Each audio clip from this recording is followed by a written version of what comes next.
The overall goal of this fluorescence imaging method is to monitor changes in membrane protein trafficking and intracellular distribution.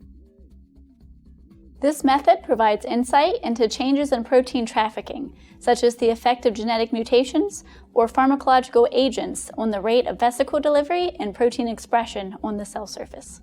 The main advantage of this technique is that measurements can be performed rapidly at high resolution in real time without destroying the sample.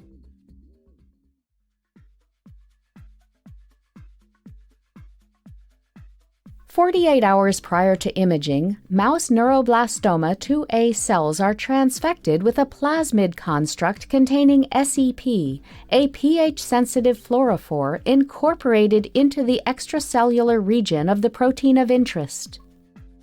When the transfected cells are ready for imaging with total internal reflection fluorescence, or TIRF microscopy, add 2 milliliters of pH 7.4 extracellular solution, or ECS, to the cells. Place a dish of cells on the translation stage and use stage mounts to secure the dish in place.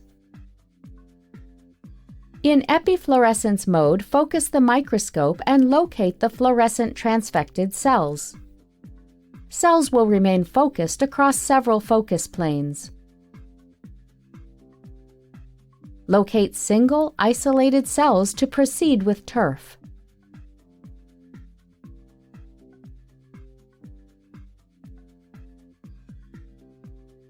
In the imaging program, set the exposure time to 200 milliseconds and optimize the fluorescence intensity by setting the EM gain.